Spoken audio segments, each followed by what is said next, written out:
Salut à tous, c'est Samuel en compagnie du poteau Thibaut. On vous présente aujourd'hui un artiste cocorico français. On vous présente la société, ou l'artiste plutôt, 3D. Ouais.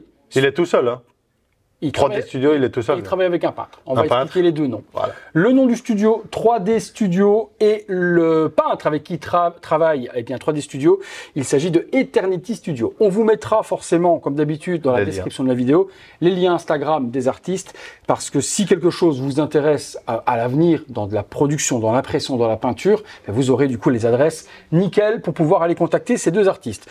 On nous a prêté du coup deux petites pièces, une petite et une très grande, pour vous montrer eh bien deux styles de réalisation. C'est ça que j'allais dire justement, c'est ça qui est bien, parce qu'on aura un style manga et un style comics. Moi qui parle plus ça. Voilà, donc en vrai, on pourrait peut-être changer de place. Oui. Allez, on changeons de place. Voilà. Là, on est bien, chacun dans son domaine. Mieux, là, parce que moi, je ne sais pas parler de ça, lui va savoir, et moi, je vais pouvoir parler de ça, et lui, c'est peut-être. Je vais savoir, mais moins que lui.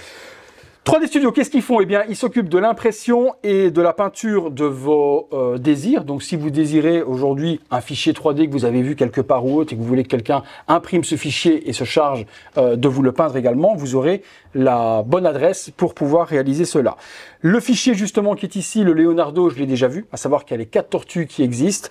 On nous a prêté Leonardo qui est en cours de peinture, il n'est pas terminé. Ouais. On le remarque au niveau... Et justement, il faut dire aussi que si vous commandez par exemple chez 3D Studio, ce sera uniquement limité à 3 pièces. J'y allais y arriver. Et il m'a devancé. Devance-moi, mon petit.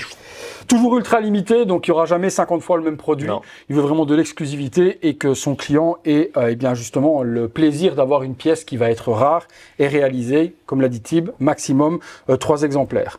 Impression, on est au format, je dirais plus que du 1.6. Hein. 1.5 on dirait. Un quart, je crois que c'est trop petit, à mon avis c'est du 1.5. 1/5e, Leonardo, un diorama qui existe donc en 4 designs différents, avec Michelangelo, Donatello forcément et Raphaël. Peinture, donc on a une peinture qui a été commencée sur la partie donc reptilienne de la tortue. Sur la peau, ouais, c'est ça, au niveau des ongles en fait. Même chose, commencement également sur la... Bon, on va tourner comme ça. Sur la carapace, l'aspect bois, le poteau a commencé également. Le socle, lui, m'a l'air d'être plutôt terminé. Je pense que quand je vois le détail du paint, etc., je pense vraiment qu'il a été fini quand on voit la taque d'égout avec la rouille qui a été faite dessus. Niveau des lanières, etc. ou autre. L'effet cuir, il est top. Hein. Ouais, vraiment très bien géré. L'effet cuir et le paint, là, il est vraiment très bon. Il reste du bleu à faire. Après, ça dépend. Il y en a certains qui aiment bien avoir les tortues avec tous les mêmes bandeaux. C'est comme dans les comics, vous avez tous des bandeaux rouges.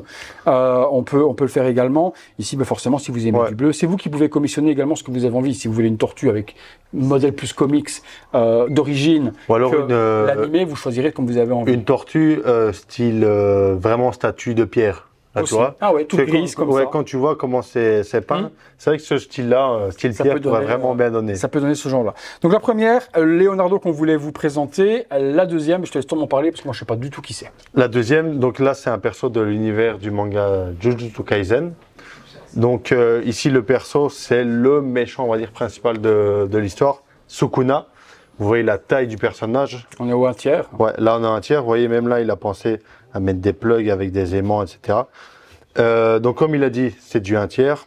Donc la base, elle ne représente pas vraiment quelque chose, c'est plus un rocher style un peu volcanique. Et puis il y a le perso, très bien détaillé. L'impression est vraiment très bonne. Toute la texture ici sur le pantalon, il est vraiment nickel. Ici, justement, ce qui est très fort avec ce peintre, c'est que tout est peint. Donc, les tatouages, ce n'est pas des stickers qui sont appliqués dessus. Donc, tout est vraiment peint. Il n'y a pas de débordement, rien du tout. Non, j'ai beau regarder, je vois pas du tout. Moi, ce que j'aime, c'est le travail d'ombrage sur la musculature. C'est ça ce que j'allais dire. 3D, quoi. C'est ça qui est vraiment beau aussi, c'est l'ombrage qu'ils ont fait entre les muscles. Ça fait vraiment les muscles saillants comme dans les... Putain, les ombrages sur le pantalon, tu vois vraiment... Ah ouais, c'est vrai que j'avais pas fait attention. Non, franchement... Le peintre, il est vraiment très très bon. Visage, attends, parce que là il est vers le haut. Visage, c'est parfaitement lui. L'air très machiavélique. Le méchage, il est top. Le paint, ça va vraiment d'un rose foncé vers un rose clair, limite un peu blanc sur les pointes. Le détail des yeux aussi, franchement, il a pour passer les yeux. Stickers, non.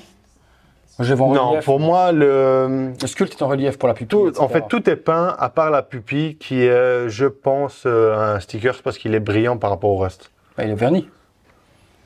Moi, je vois plus en fait que comme, tu vois, je vois que comme les tatouages, à mon avis, l'œil est en relief au niveau de la pupille et du coup, il l'a pas facilement. Ouais, alors il a Et juste mis un coup de vernis une touche dessus. de vernis dessus. Et vous voyez, Vraiment, pour tout vous est dire pas. à quel point là, c'est vraiment bien peint. Donc, Sur l'arrière, je vous fais un petit tour également tac. de la réalisation. Ombrage dans le dos. Voilà, il y a juste un peu la jonction de la Ouais. nuque. Après, voilà, le fichier Ça peut se 3D. masquer hein, également, hein, si vous demandez à avoir, peut-être que la personne qui l'avait commissionné, ça ne le dérangeait pas, mais si vous voulez avoir un masquage et que la personne, eh bien, du coup, vous fasse la jonction sans que la tête soit montée, vous pouvez demander également. Il y a un coup de putty à mettre, un petit coup de ponçage, et la jonction sera totalement visible. Parce qu'à part cette jonction au niveau de la nuque, Il n'y a rien à dire, non. rien n'est visible. On voulait vous en parler, on voulait montrer ce que donnait ce studio avec 2 pièces, pas juste vous dire allez voir son Instagram, il y a quelques réalisations, là au moins vous avez du réel devant les yeux. On vous met le peintre et également l'imprimeur et le préparateur également de la sculpture avant la peinture, tout ça dans la description de la vidéo. Voilà. Petite publicité gratuite pour faire plaisir à un ami. J'aurai personnellement également donc une réalisation qui me sera faite par lui. J'ai un beau masque à faire imprimer que je vous ferai découvrir une fois qu'il sera réalisé, peint avec les light-up, etc. ou autre. Je vous montrerai ce que ça donne. Là, c'est juste 2 pièces qu'il a déjà fait et moi, je vous montrerai une commission personnelle. Merci à tous de nous avoir suivis. Merci à lui pour le prêt des pièces pour vous les faire découvrir. On se retrouve très bientôt Pour une prochaine vidéo. Ciao. Salut à tous.